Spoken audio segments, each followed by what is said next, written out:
Thank you, everyone. It's a pleasure and an honor to be here. Three quick things. First of all, unlike my two presenters, our map is not so sophisticated. That is one, but it's quite useful. Not so sophisticated, but very useful for its users. Number two, it's not very current. It has information from last year's campaign period in Kenya. As you know, last year we had elections which turned chaotic, but this was before it became chaotic. Number three, our map was not a result of certain deliberate discussions like you had. It actually evolved almost organically. For us, we didn't even think it was anything big until until I met Jackie in Ohio, and well, she told me this is quite something. So, and because of that, I was invited to come and present a few ideas on how it emerged. So those are the first three things I would like to say before I go back to what Media Focus does. Now, Media Focus, at the central of what Media Focus on Africa does, at its center is the idea of giving marginalized people a voice. And that is exactly how this map emerged. When you look at it, you don't see a lot of information from, urban areas and so on. Even the urban area you see there, Nairobi, just to go to Nairobi, you will see it's about slum dwellers. It's not about, middle class and above people. So Media Focus wanted to give a voice to, the marginalized to express themselves. And this is how it happened.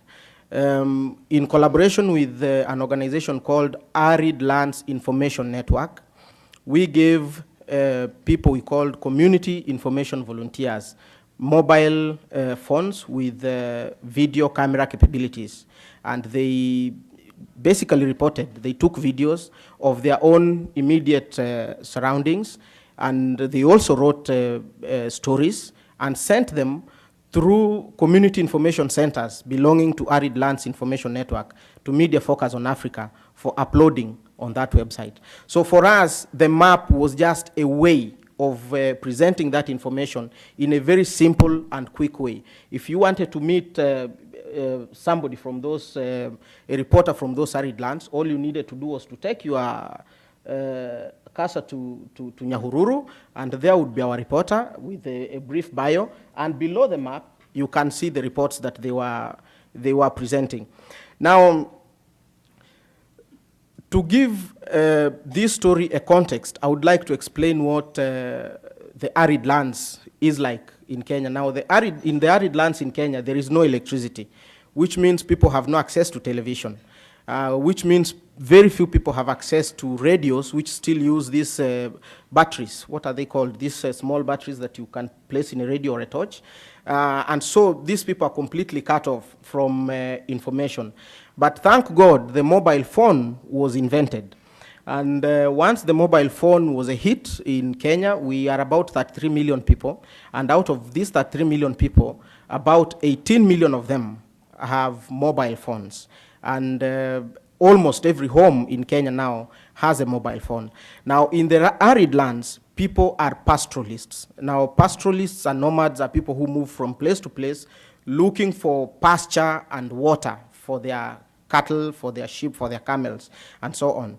So the Arid Lands Information Network discovered that these people use mobile phones, the SMS technology, to SMS each other on where there is, water, where there is grass, and so on and so forth.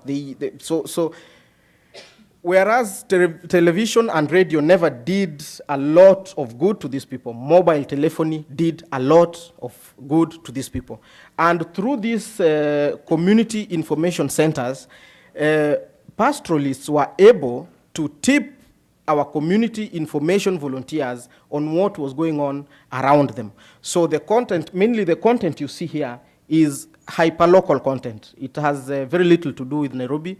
It has very little to do with urban centers, but a lot to do with the immediate circumstances of the people from where the content comes from.